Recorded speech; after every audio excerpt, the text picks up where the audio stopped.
All right, hello, and welcome to Startup Business Q&A episode 124. I'm really excited about this one because it's kind of on everyone's thoughts now. The moment it kicks into December, it's crazy how suddenly it's all like Christmas and end of year and things like that, which makes sense. It's only a few weeks away.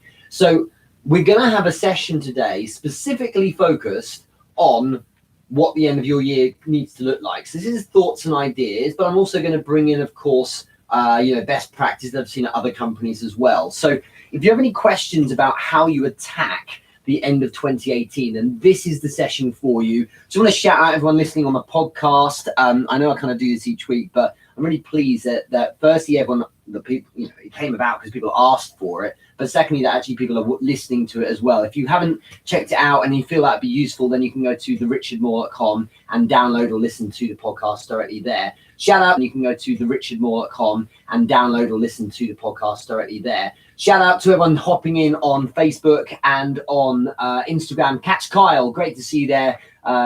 Great to I hopefully see what 2019 brings for you, my man. And I enjoyed very much being on Coffee with Carls recently.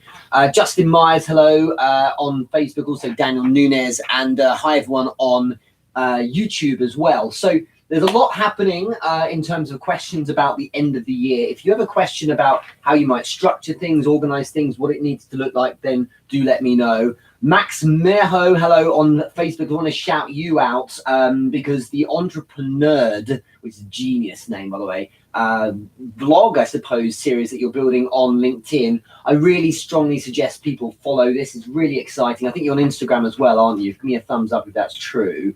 And hopefully we're going to be meeting you in January in New York to do photography for the Entrepreneur Business Live event. So well done, man. It's really exciting what you're up to. William, hello. Good to see you. Zara as well on Instagram. Nice to have you here. So a couple of notes. Firstly, it is the final Entrepreneur Business Live London of the year. So this will be the sixth one, I think, now on Wednesday this week. We're going to be focusing on social selling. I'm really excited about this one because I've got an amazing person, Lauren Tickner, here, who's going to be, she's an Instagram, I'd say influencer is a fair thing to call her. She's at about 125,000 followers.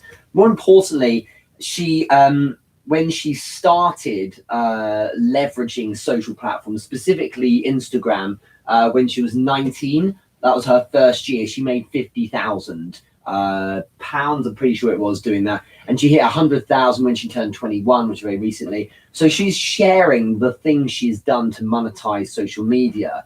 I'll also be talking as well about how to, the actual practical application and actions to take to actually close on social media platforms. So, manually going through direct messaging, things like that, and how to actually do it in the right way. I've been selling for 15 years, but it's also something I've done online for many years and really works well. So I'll be sharing that. And then we'll have a Q&A. Now, the reason I'm sharing this is if you're in London, you really should be attending. So come on Wednesday and you go to therichardmoore.com. Under products, you've got Entrepreneur Business Live. You can grab a ticket. It's only a tenner to come, so you'd be mad not to. But also, we're going to be live. For those who can't attend in London, you can come and listen to or watch the live stream of the talks and also the Q&A exclusively in the Facebook group, the Entrepreneur Business Group on Facebook. So hopefully that will help. And by the way, if those of you who weren't aware, I just wanted to let you know that the Geneva LinkedIn panel I was in last Thursday, which streamed live in Facebook, it's still there. So you can go ahead and watch the replay. It came out really clearly. I'm really pleased with it. And it was fantastic to be there and share some ideas with 4 other people on the panel. In fact, we represented 5 different nations. We had Sweden, Switzerland, Luxembourg, the US, and me representing the UK. So it's nice to get people from all over the world putting together ideas for how best to leverage kind of the new type of LinkedIn, I suppose, is a good way of looking at it. And one more notice before we get kicking off is my man, Mark Metry. If you've not heard of him, you must check out. It sounds like I'm sponsoring these guys here, but this is just my own personal shout out. Check out the Humans 2.0 podcast. He's done a couple of 100 episodes of it. People like Evan Carmichael, people like Naveen Jain, people like Seth Godin, and some really exciting names have been on that, and I'm very excited that I'm going to be on it today. So you check out his podcast, firstly, because all those are wonderful people, but also if you are subscribed to my newsletter, in about 7 hours from now, it will go out and that will be in there. So have a look and check out Mark Metry, Metroi. Let's get into the questions. The first one's from Ian Tisco, who has asked, what is your end of year routine? How do you prepare for the new year? Well, I am actually taking this a similar way to last year, Ian. And what I did last year was I said to myself, rather than it becoming this huge crescendo and then a pickup again in January, let's treat it as though the period for Christmas or that kind of that downtime is actually a bit like, like a business trip or a holiday or something like that. Because imagine if you had a weekend off or a trip, or you were ill or something like that, some kind of island of time where you're not able to work on your business, then what would that look like? Imagine that came up and you knew it was happening. You work on the basis that kind of Christmas and New Year period is just little, for want of a better word, it's like a blip. It's kind of there, it's in the way a bit, and then you work around it and crack on as you were. And I think rather than turn it into a huge thing, you just think it's as if it's a weekend. If those of you who take the weekend off, it's as if it's kind of a part of your time that just, it's just taken away from you in terms of doing startups, things like that. And then you crack on as you were. So I suppose what I'm saying is, with the exception of the time out for the holiday, whatever it looks like for you, you actually carry on as you were. But there's a secondary thing I think you should do as well, which is employ a bit more empathy than usual and really think, what is it your customers and audience are going to be thinking about and doing right now? That's really important, because there will be people who are thinking about this time of year in a slightly different way to how they think about, I don't know, October, for example. So tap into that. And, with it being the end of the year, people are thinking about Christmas and thinking about New Year and thinking about resolutions and think about renewing themselves and rebirth and things like that.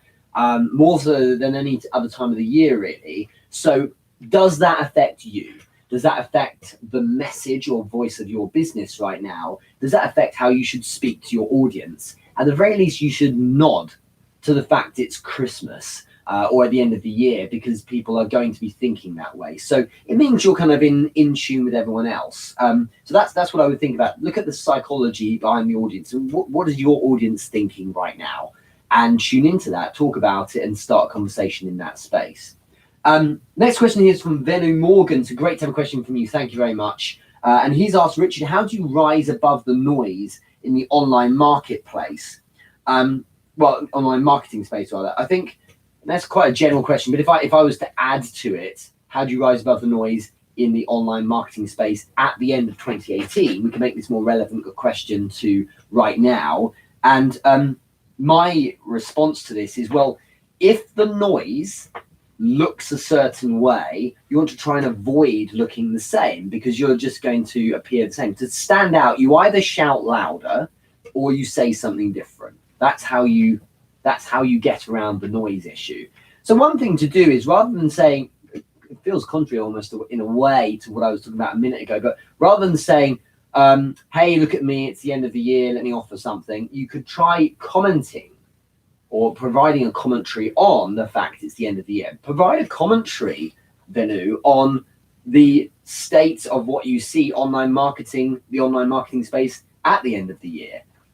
Talk about what people are actually doing. I'm unsure what your focus is at the moment as a business, but that's one way to look at it. So rather than talking directly about, the fact it's the end of the year, you talk about the fact that people are talking about it being the end of the year. So you stepping a level above this and commenting on that makes it a bit more interesting for people. Like I say, you either shout louder or you shout differently. And shouting louder means maybe putting more money on things. If you look at someone who spends a heck a lot on content, advertising against his content, someone like Frank Kern, there's probably 1 million people out there who do the same kind of thing as him, and it's not groundbreaking at all what he talks about, but he's shouting louder. He puts more money on advertising than maybe others do, and it's the same kind of thing for you. That's an alternative, is spend more money to penetrate in a particular niche as much as you can. And what I really believe in this idea, that when you're spending money on ads, it really should be on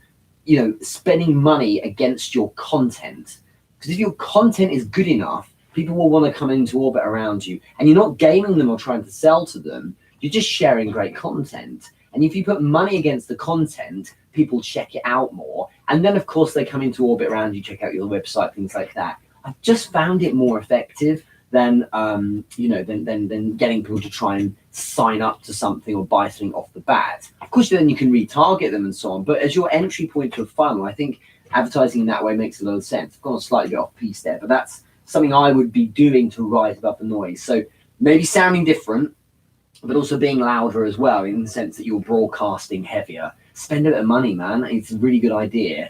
If you're worried about the masses, all the masses don't spend money on advertising their content. So your online marketing space should involve doing that, perhaps, because then you join the big guys who are actually getting a bit more serious and getting more penetration. It makes a difference. So I'm whizzing through these, but if you have any more questions on how to handle the end of the year, what to plan and schedule for that, it's a good idea. I just want to return to Ian Tisker's question, actually, because he's asked, what's your end of year routine? Other than what I've already said, there's not really a routine as such, but what I do think is wise to do, it's a bit late now to say this, but I start my end of year quite far out. I was thinking about January, December, January, a couple of months back. And I think that now, I'm already kind of, January's nailed down, things I'm doing. I'm looking ahead at February. I'm booking in an event at the moment for April as well. So kind of operating, that's how a good practice anyway, but operating a couple of months ahead, mean you're kind of in the right place in your mind, rather than being short-termist and looking just at what's in front of you. You've got to kind of try and look a bit higher over the horizon of what's coming up. And my end of year routine is, it doesn't need to be really stressful or that different. I think what I do a lot of is prepping for the month ahead. I work around the fact that probably I will be, going back to time out here or there to do different things, a bit of time with family and so on and so forth. So I'm going to spend a bit of time making sure there's content that keeps going. I keep the ball rolling with the team to make sure that they know what they're doing. But, scheduling or building in the things that need to be in place for when you're not there is a good idea. That's what I would be doing. So if I'm going to have Christmas and Boxing Day completely offline, well then, is anything scheduled for those that do decide to go online and consume things? Are there ads scheduled to go out there? Is there content that's going to be in those ads? And so on. Just a little bit of extra efforts needed in the weeks before, so you've got a few things planned. A really good tip, man, really, is that if you know you've got a week off, then 3 weeks before, you just add a little, for instance, with content, you have like one piece of content per day for that week off. And then it all adds up. And by the time you hit that week off, you're kind of done it. You've set it up and you've not really felt much more pain in terms of organizing it. The worst thing to do is the day before you stop for a week or so is ram in loads of content into a scheduler, because it's going to be so consuming of your time, you'll never get it all done. So a little bit to begin with, and it's not too far out now. You can still totally do that. Catherine Dar has asked a question. Catherine, shout out to you. Thank you again for inviting me to Geneva last week. It was really good to meet you and the crew, and it was nice to speak on your panel about LinkedIn. I love Geneva. I've only been to Zurich a lot for Switzerland and of course skiing, as we all do, but I've not been to Geneva, so I enjoyed that a lot. Hope you're back in a couple of months' time. And you said, Richard, I'd like you to address the fact that soon LinkedIn will kill the reach, and we will have to pay like on Facebook. Sorry. So how do you see the future of all the people who have so much visibility now on LinkedIn, knowing that LinkedIn ads are very expensive? Firstly, we don't know that for sure. We don't know that on LinkedIn they're going to kill the reach. Okay, we don't know it for sure. As a business, it's very likely that it will become more equitable.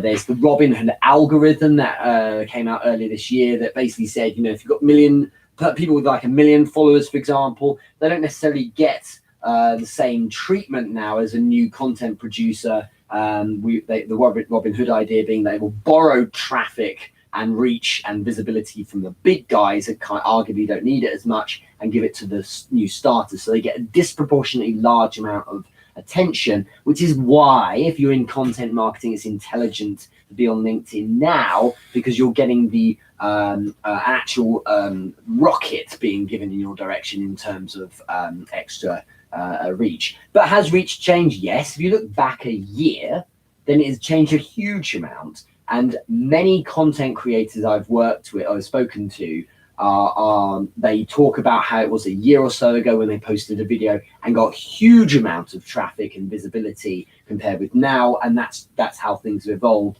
In fact, when I was on the panel last week in Geneva on Thursday, Lila Smith, who has 20,000 or so followers on LinkedIn, was talking about her first ever LinkedIn video, which was about a year or so ago, and she got something like 200,000 views. If she posted her first video today, she wouldn't get 200,000 views. LinkedIn is slightly different now, and whilst I'm not taking anything away from her wonderful content, she'll agree that anyone else posting back then was getting outrageously high, often 6-figure views. And apparently a lot of those numbers were actually not real. They were just kind of given to LinkedIn was inflated them somewhat to make people feel like, wow, I'm getting great traction, I will post more content. It's all about promoting the use of the platform, right? But yeah, in the future it may well be that you get less visibility, or at the very least that more people migrate over to produce content. So of course it's intelligent for you to be aware that you'll probably have to be sharing the content, the visibility you otherwise would get. What I believe is that now is the time. That's the best policy. Now is the time is to say to yourself, if I work on the basis that things will change negatively and I won't get the same kind of visibility I might, well, then I should be doing something about it. So organically, you can really win. Those who've taken my LinkedIn basics of LinkedIn course off my website, it's been proven to them that you can go out there and generate huge engagement. I think the last post I put up a day or so ago, it's ticked over something like 6,000 views and over 200 likes and about 150 comments or so. And that's just an example of doing it right with the right basics. You can get a huge amount of engagement, certainly more than Facebook. And that relates to that, resonates then in terms of results. It's exciting because you can get things like inbound messages, people asking you for business and buying courses or whatever it is you do. Still, it's important to understand that whilst that may be changing and possibly even going negative in the future, now is the time to go all in, because it might be that you can reach a certain point and that will help you. There's certainly some level of critical mass where a certain body of people will really get behind you, and that means all of your posts and content do quite well. I'm really finding that. Hello Kiki, hello Imandra, hello Just a Dreamy Jane, hello over at Ian, hello, and Carolina as well. I just want to say hi to everyone joining in here. So yeah, it's important to understand that you really can do a lot now, and that the best action is to take it now rather than in 6 months from now when the world is talking. I mean, already people are screaming at you all. If you're involved in marketing, you should be on LinkedIn. It is where a mad amount of attention is. If you're doing anything, certainly B2B, there are 500 million accounts, 250 million of which log in every month as well. So to not engaging it is stupidity when it comes to marketing, because there's a lot of attention there. Still, people won't, so it's a time to jump in and take advantage of being one of the very few people who actually are making use of the platform. But we've got the question here that's saying, knowing that LinkedIn ads are very expensive. Well, expensive is subjective. I'm going to push back a little here, Catherine. I think what I would say is that if you think about the price or the amount of money you're spending compared with what you're actually getting, I don't think they're expensive. And by the way, anything's expensive if you're not doing them right. If you spend money on LinkedIn ads and you do it wrong, in the same as you spend money anywhere, it's a huge expense than getting anything. We've had plenty of examples in the past of, we've all probably done it if you've engaged in LinkedIn ads, Facebook ads rather. You can spend hundreds or thousands of pounds or dollars on Facebook ads and get very little return simply because you're doing it wrong. So you need to spend time testing, experimenting, and so on. And with LinkedIn ads, think about it. If you're reaching thousands of people on a known demographic in a known region or country with a specific message that you know is showing up in their newsfeed, that's pretty impressive, especially when it doesn't cost that much at all. You know, it's tens of pounds to reach these people. It's very, very efficient way of reaching them. I think you should think about the penetration there. In B2B, you're not going to beat LinkedIn right now because the people are there, but also to a degree, they've got that kind of mindset as well. You can reach them on Facebook because they are literally the same person, but their mindset might be slightly different when they're actively on Facebook that day, as opposed to later on when they're on LinkedIn. They're thinking differently about things. You know, they're on Facebook, maybe looking at the social mindset, and on LinkedIn, they're in their business zone. So arguably in the B2B, you could do better on LinkedIn in that way. I feel that that you can get great visibility by attacking LinkedIn now consistently. I think that relatively to penetrating, say, Facebook or Instagram, yeah, LinkedIn ads may be more expensive, but doesn't mean you shouldn't be using them. I think it's a tremendous, if you were to flyer businesses in your city, or you were to put LinkedIn ads into the same people's timelines in the city, I think I would rather spend that money doing that instead. So it's definitely the way I would look at this. And there's a lot I can say about this, but if you think about the penetration compared with Facebook for business to business, I think that an ad's probably going to be better received. Think about conditioning. How much are you conditioned right now to react in a certain way against an advert you might see on your newsfeed in Facebook compared with, say, on LinkedIn? Arguably different. So rather than saying, that it's bad or it's expensive, do it and make use of it, because it will be worse in the future probably. I think that just to answer your question directly, how do you see the future of all the people who have so much visibility now on LinkedIn? I think that they will possibly see a diminishing visibility, but the key thing is looking at real engagement. Engagement isn't just comments or sending you inbounds. Engagement is meaningful engagement. That's the engagement that matters. And what I'm really pleased about is I've reached a point, there's so much further to go, but I've reached a point where if I look at the engagement on posts, I mean, if you have a chance, go to the last post I did on LinkedIn. It was like 2 days ago. And you'll see that the engagement isn't just nice post, great one, awesome, liked it, emojis, and thumbs up and things like that, like you might get on Facebook. I'm talking overwhelmingly, the majority of the 120, 130 comments or whatever being paragraphs, all right? Paragraphs of text. People really throwing it, and consistently across the posts, the engagement level is so deep. And that's the bit that's so exciting about that platform, is that people are taking it seriously in a fun way, but people are taking it seriously in terms of the engagement. And I think content creators with visibility now, if they're doing it well, so visibility is one thing, got it. But engagement is the bit. Maybe if I can rephrase your question, how are the people with engagement going to do? I think they're going to really do well. And the numbers don't matter. What matters is getting engagement from the right people. I'm relatively a minnow. I haven't even hit 7,000 followers. Tiny, absolutely tiny. Engagement's what matters. Because there are people with 50,000, 80,000 followers who don't have that kind of engagement. Numbers are nothing, as we know. And even if you generated those numbers organically, unless you're going in and engaging in that conversation, that is the secret sauce for social media growth, if you like, and engagement and building a business in 2018 into 2019 that you really need to affect. Because if you can get that right, people are going to show up for you. That's how you sell products. That's how you get momentum. That's how, you think about it, those wheels are spinning so well that when you put a post out, within an hour, you've got multiple likes, sure, but you get a load of people jumping in and commenting and engaging and tagging people and bringing people in and sharing and so on. And you throw a product on that part, it will just fly straight away, rather than, few likes here and there, it doesn't matter about that number of followers nearly as much as the engagement you're getting from those numbers. And I'm wonderfully happy with myself that that's a point I'm proving at the moment. Just want to shout out a few people jumping on here. So Steve Hodson, great to see you. Thanks for joining in. Kiki, you're spot on, Richard. LinkedIn is where you need to be. Absolutely.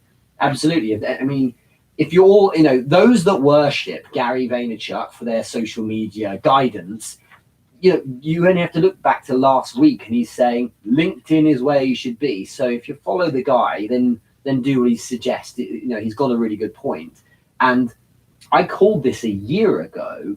Back in the last year, I remember saying, LinkedIn, there's just something going on there. It's going to go really big. And the start of this year, making comments, I can find the post on these actually. That'd be quite interesting. But then looking ahead, I mean, you're going to see probably a strong migration over. So, I mean, can't warn you enough that things may change, but now's a really ripe time to kick off. And it's very young right now with people finding their way with content. Let's go on to another question. So Carolina Mankoski, give us a thumbs up, by the way, if this is all making sense and you're enjoying this, or this is making this is valuable to you. We're looking today at how to manage the last 3 weeks of your 2018 to get the most out of your business. So if you have any questions on that, do let me know. Carolina, thanks for joining us from your morning. What time of day is it over there? Something like 8 a.m. probably. So you wanted to say, I'm also seeing you, I think, in New York. Am I right? You're flying over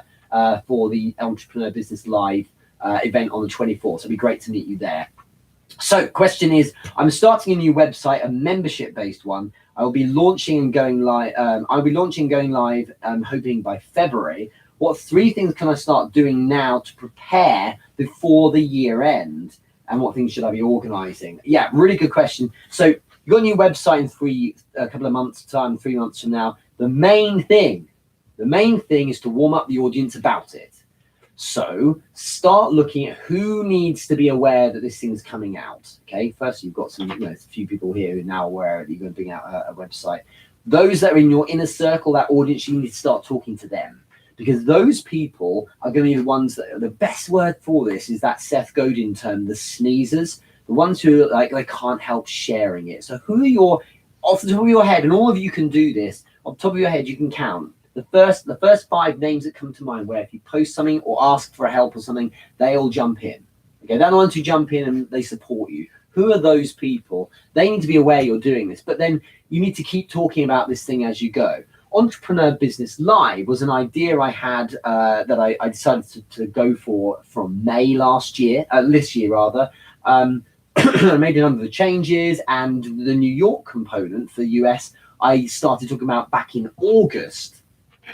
So by talking about it since then, it's letting the industry know, letting my audience know that thing's out there. Warn the audience about the membership site itself. So think about suggest the kind of value they're going to get there. Start posting the kind of things that are going to help them. Share the kind of information they're going to receive in the membership site. Talking about it, not selling it, just talking about it. Why are you doing? What's the ethos, and so on. That should be part of your content strategy in the months ahead. Don't wait. So the biggest mistake people make is to wait until the thing's ready and go, now we'll do our marketing. This is absurd. So all in, job one is all in on your marketing. So here's the thing. If you aren't consistent right now, Carolina, if you're maybe posting maybe once every couple of days or something, let's get that level up a bit. So your consistency is going to make the platform, say Facebook, like you a bit more, give you a bit more love and attention. And just sharing something every so often, tack it in, a little PS or an end card on a video or whatever it might be. Just letting people know that you're doing this. Get some polls going. Just trying all of these things to warm the audience up and let them know that this is coming. What will happen is by January, everyone's under no illusion that you're doing this thing in February. And if you look at those who I've been talking, I've been talking a lot about Entrepreneur Business Live.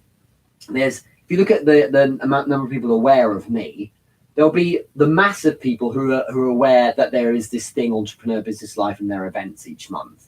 There'll be a strong number of those who have followed it enough that are aware that we're doing them in London and we're moving to the US.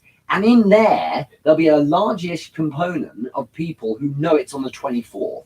And within those, loads of them have already bought tickets, you being one of them, Carolina. So thank you. But the point is that I'm constantly letting people know, reminding them that it's out there, because that warming means that when I start really cycling harder in January to get the ball rolling and really get people, signing up and finishing up with the last few sponsors, that is, it's not something out of the blue. They're like, oh yeah, now it's time, and that will promote more action. So the warming campaign is a gentle one, but it's a consistent one. So keep that regularity going. Post regularly about what it is you do. I'm presuming it's a membership site along the lines of the health and wellness space that you're in. And so talking about, like, there will also, just as an additional note, there will be this thing as well as what you're sharing. Okay, so that's very important. The second thing I'd say is get some opinions from people. So when I launched my newsletter, I talked for a while about the fact it was coming out. And when it came out, must be 3 months ago now, what I did was beforehand, I polled. So I sent out messages saying, what are your opinions on what we should have in the newsletter? Okay. So I polled the audience that was going to sign up and say, here's the newsletter ideas. What else could we add in? What would you like covered in it? And it was great, because what we ended up then with was something I knew through direct market research into the very audience that would register for it. I was able to deliver like what they'd actually asked for. So it was on point. And the nice thing is I'd released then a product that I knew would kind of work for most, because they were the people who told me what they'd like. Obviously, there were tweaks here and there, but there was a lot of validation ahead of me going ahead. Do the same with this. So you're saying here, I just posted a comment, it's for licensed massage therapists. So whatever it is that you're providing, presumably a membership space where they all come together. So perfect. Like, where can you go? Are there groups of people, say Facebook groups for massage therapists? Get into them, okay, and start connecting, especially if you've got mutual friends with any of them, having conversations, literally, hey, how long have you been doing it? I've been doing it for 3 years. What area do you work in? Just making friends, not selling anyone. Not selling anyone. The play is this, Carolina. Get people engaged with you in the same way as you would socialize with them. Those people then will check you out more. Some of them, doesn't have to be all because that'll never happen, but some of them will then say, oh, she's posting content. Hang on. And if they like your content, they'll keep following more and more.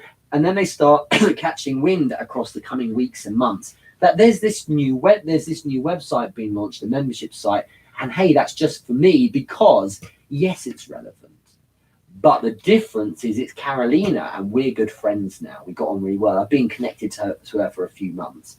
And they're the people that you can ask in polls, what should we be doing in the website. So they're the first two. And the final thing is, when it comes to building out something like this, it's important to get some people feeling good about you from the start. So, for example, if you're doing a membership site, it's a good idea to get some close inner circle advocates. So write down on a piece of paper the top 10 people in that world that would enjoy or see that value in consuming the content on that website, and give them membership for free to get the ball rolling. What you don't want is new people coming into the site and being like, oh, this looks like fallow land and no one's involved in this. There's no activity. It looks a bit stale. If there's a space for comments, or if there's a place for engaging in any way or writing messages, you want people to have done that before, like these beta testers almost, before the paid members are coming in. So a great example, if I was going to do, like when I worked with Slack, the kind of the productivity app, the idea was to create a community there. We now do it on Facebook now. It's the Entrepreneur Business Club, the premium club. But that started with a few people in my inner circle who weren't asked to pay. They were just brought in for free to go and experiment and use it to get, make it look like there's content, get some content going, get people using it, so that when people join, they're not like, wow, this was a waste of money because there's no one doing anything here. So you say to your inner circle, the top 10 people you work with in that space, I'd like to give you free membership on the proviso that you give me any feedback if there's anything you want to change. Doesn't mean I'm going to do it necessarily. But the other thing is could you comment where possible? So read some of the content, actually write comments and so on. So we're actually building that community, because the community is what is going to probably get that membership site really winning. So the three things: firstly, warm the audience massively. It needs to happen across time, as far out as you can. So today you start. The second thing is to remember that you need to get opinions from people, because that way you make sure you're on point with what they actually want to consume in the group, in the website. And thirdly, give maybe some to your inner tight circle, because you wouldn't want to charge them anyway. Get them in, get them using it, so that the place is warm before things work. So hopefully that helps. That's what I would be doing. You've got time. You've still got time to do that. One more question. Let's finish up, unless anyone else has any questions here. Hello to, I can never say your name, Acelia, I think it is. Girl Talk Cayman as well. This is Gulabani, and hello, Route 1 Million. That's Steve Hodson, I think. Hello to you, and thanks, Ian, for that comment on Facebook. Last one, let's go to Dot Lung. How do I start a LinkedIn agency? Well, the same way you start any agency. Ideally, what we want to have is results first. We want to have results first, because we want to be able to say, we're someone worth listening to, and here is why. The reason why we're worth listening to is we're keen on what we're doing, sure, but anyone can suggest that. But here's also people thinking we're great, okay? Then we need to think about, the way to do this is to think about a package that we're going to offer. So what does your agency offer people? The key thing, the big mistake I see about people offering packages for things like consulting, agencies, coaching, things like that, is they get too complex too quickly. They get a bit excited. Oh, I could do this and this and this and this and this. Just make a super simple proposition. When I started consulting online, because I was doing offline stuff, but when I started consulting online, I offered, it was not even phone calls. I offered literally each day, you email me with your questions and what happened the day before and what you're going to do the next day, and I will handle those questions and I'll return it round in 24 hours, and that was it. Then I added, after some time, at the end of each month, we'll have a phone call. Then I added, if you wish, you can buy phone calls. And for some, it was, instead of emails, you can use voice messages and so on. And, that's all cool. But it started so simple, because what you don't want to do is make this super complex package, because then you've got to explain it all. Keep life really, really simple. It makes a massive difference. I think, just I want to park the answer for a second, because I think on Facebook, there might be Mark Mitri, who's just joined in. I wanted to say hi, and thanks again for having me on the Humans 2.0 podcast. So check out Mark Mitri, or Metry, I should call it, Metry. And if you want to post, Mark, the link to the podcast, here in the thread, that'd be amazing, and people can check it out, and I'll be on there a bit later on today, so thanks so much, and I'll share it on the newsletter going out this evening. But I think the main thing in there, just back on Dot's question, is to make sure it's a simple package to begin with. Then what you need to be doing is sharing daily value. Where do you, a lot of people say, well, I can't show results until I have customers. Yeah, you can, because the results you can show are your own, with you. And it's absurd that you get these marketing agency or social media agency or creative agencies who look crap themselves or don't have engagement, and they say, oh, but we focus on our clients. No, sorry, you've got to do yours as well. Otherwise, you're making a statement about how well you're able to look after, how well you're able to do, because people are going to look at you first. It's astonishing. It's like when someone calls themselves an expert, which is always dangerous and something. I use words like specialist, but when you call yourself an expert or guru, someone will use things like, there's a guy called a LinkedIn Jedi. I saw that. I was like, wow, that's strong talk. So then what people do is great, because it gets people to check you out. But when they check you out and see you're not all that, it really makes a big statement. So think about it. If I don't know what your agency will be, Dot, but if you're going to look at, content, for instance, well then show yours. If you're going to do optimization of LinkedIn profiles or company pages, then show yours, and that should have that engagement. I, for instance, know someone who works with resumes, as you'd call them, or CVs over here, and LinkedIn profiles. because they get people jobs in that space really well, and their CVs do really well. Sorry, their profiles does really well. So they're authorized. You know, they've earned the right to be able to talk about how great they're, you know, how they can help other people. Is a huge error. I mean, there's someone that, for instance, I know who closed one deal for $10,000 recently, and that person now potentially is might be running like a mastermind on it. It's a bad idea. You've done one, it's not enough. So go and get consistent results. Then you can move to a place where you've earned the right to talk about it. I like talking about startups and answering your questions, but it's not because I've read stuff in a book. It's because I've worked in this world for up to 15 years, really, for different components of it. I've built businesses, I've done P&L, I've run my own companies, I've done sales, done marketing, and all the stuff I talk about is my opinion based on being a practitioner. It's essential you are the same. Otherwise, all you're doing is something very dangerous, which is a third-party regurgitation of other people's stuff, which isn't quite what should be done. So not suggesting that at all of Dot Lung. If you look at what she does, she's exceptional in the creative space. So let's take for an instance that Dot Lung might be creating, I don't think you're online right now. Firstly, where are you? Secondly, but I can't check, but I'll make some stretches here. Probably she's going to create a LinkedIn agency around profile optimization and penetration through creative marketing and content. So in order to do that, she needs to deliver and produce content, for instance, against her own profile and company page that's getting the results that are indicative of the results that she might get for someone who becomes a client of her agency. It's really simple. Okay, that's what you need to be doing as well. For instance, the other day I got one of those Nest learning thermostats, you know, the ones, a little computer on the wall. I'm a bit of a nerd. On my house, and this is honestly the case. The guy that fitted it had fitted over 1,000. I'd also spoken to another electrician before him who'd done 3. Pick the guy with 1,000 because he's done it so many more times and knew what he was doing. He may have been, he in fact was more expensive, but the guy was good because he knew what he was doing, and that's what you've got to deliver evidence of first. Moving on from there, you need to bring in advocates. So a bit like with Carolina's question, look at people who you could work with to get the ball rolling. For instance, someone who I know, for instance, someone who's coming on Wednesday to the Entrepreneur Business Live event.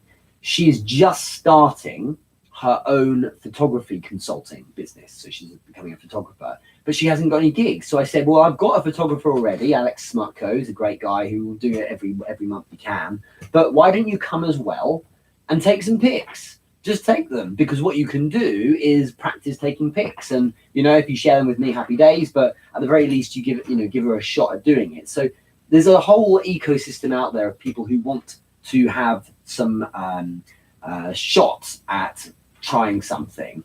And if you give it to them, then it's a good way of, of kind of helping each other out. So what I'm saying here is start an agency by finding some people who need you to be an agency for them.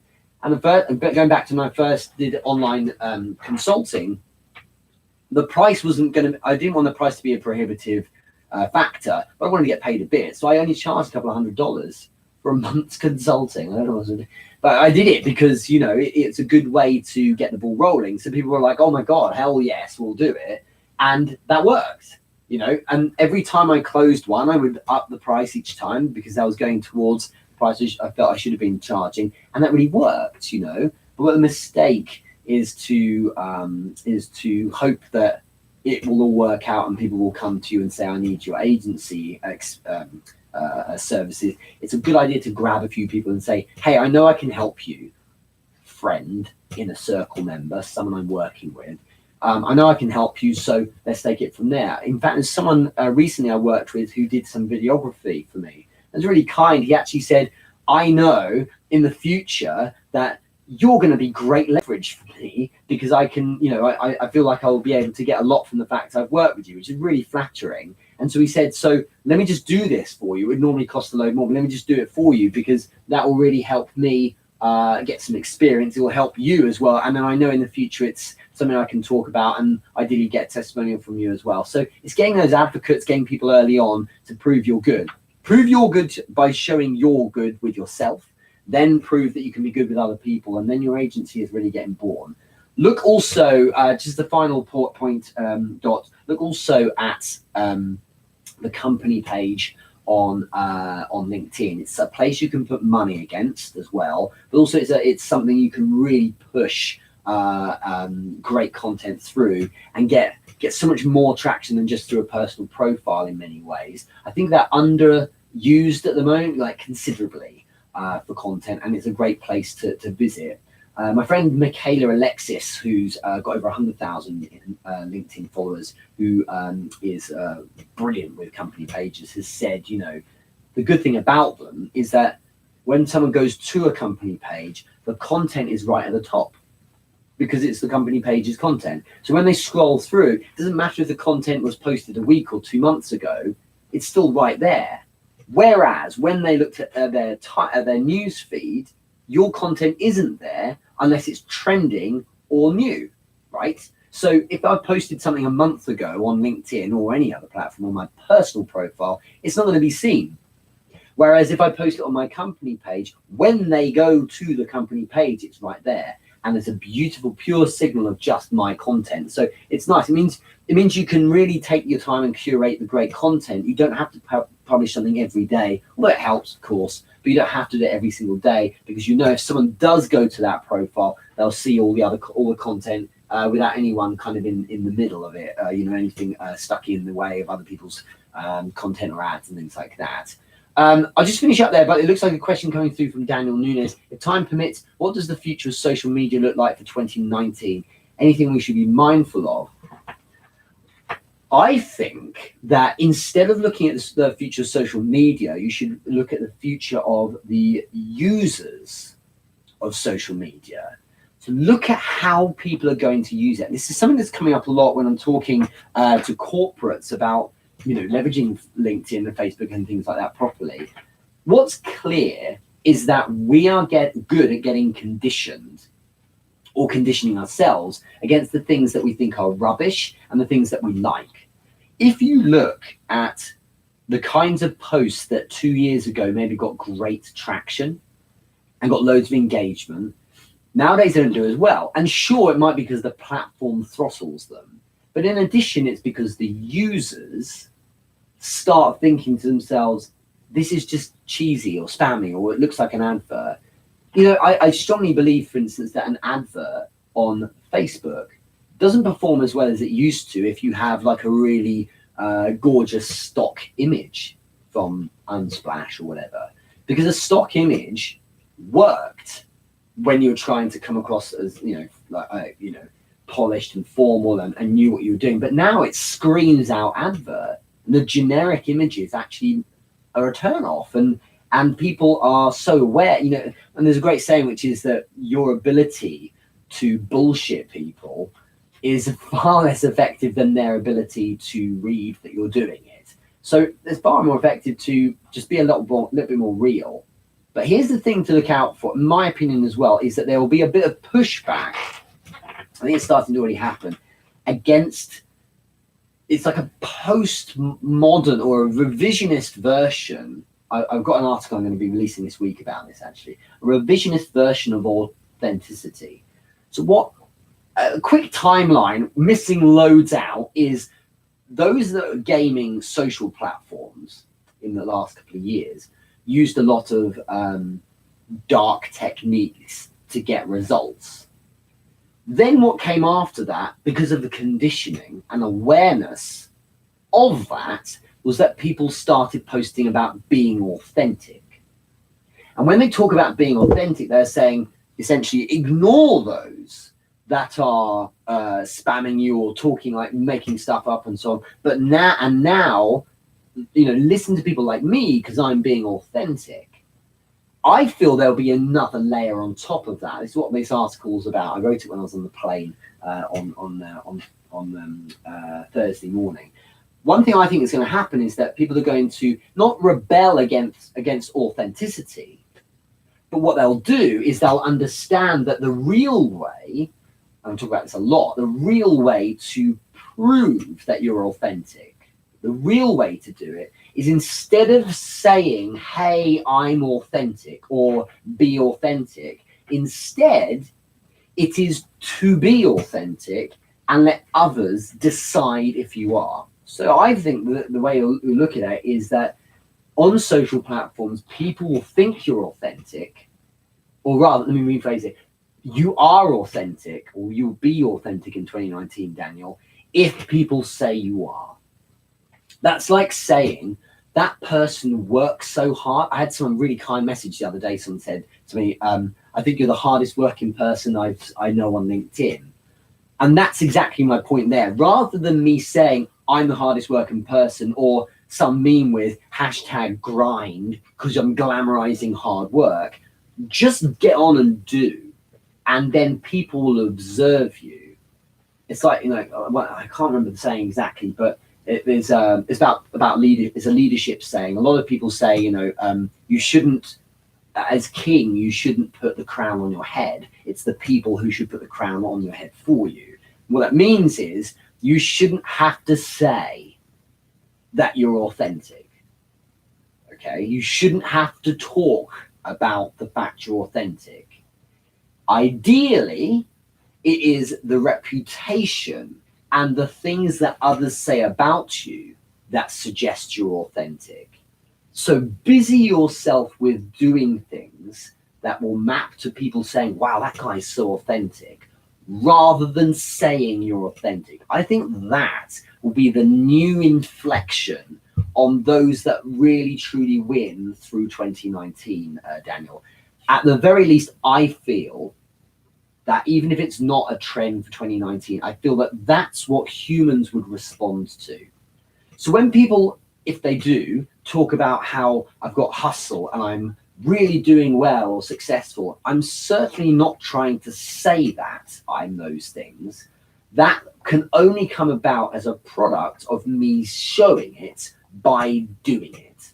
And I really am pleased that the BS we're moving away from 2015, 2016 about being fashionable and saying, I work really hard. Here's a post of, look, the clock says 4 a.m. Look at me being really busy. Or posturing next to the Intelligent Investor book by Ben Graham, for example, because it might look like, on social media, you're a certain type of person.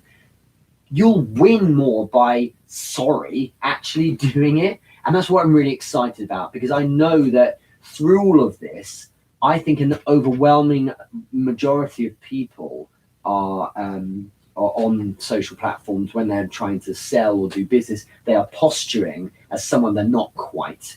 And I think that by doing the things you actually say you're doing, rather than saying you're doing, but just doing them and documenting and showing, there's no doubt that you are the person that they are saying you are. And that's the important thing. So it's a really important way to look at it. And you're right, Daniel, you shouldn't have to pitch people that you're a good person.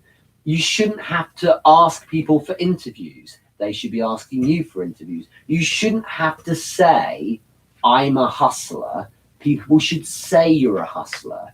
If you look at a footballer like Messi, the Argentinian, who's arguably the best footballer in the world, or Ronaldo, maybe they do at times say they're the greatest, but they let the football do the talking. So let what you're doing in front of you do the talking. Yeah, the obligatory sitting in front of a laptop post. I have them myself.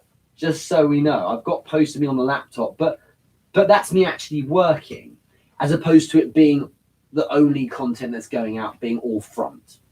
And sadly, I know of people who they spend the majority of their time and a huge amount of energy on building a perception that they're highly successful and busy.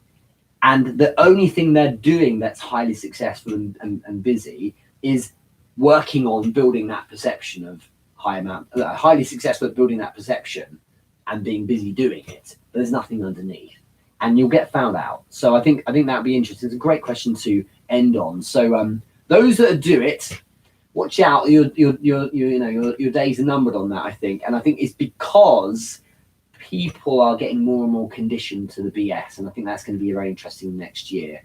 Thank you so much. It was a really interesting one today. I really enjoyed it. Thanks to everyone who listened on. Someone's just written, shout my name. on YouTube. You can, if you want to find out who asked that, go to YouTube and check it out. So I'll say goodbye there.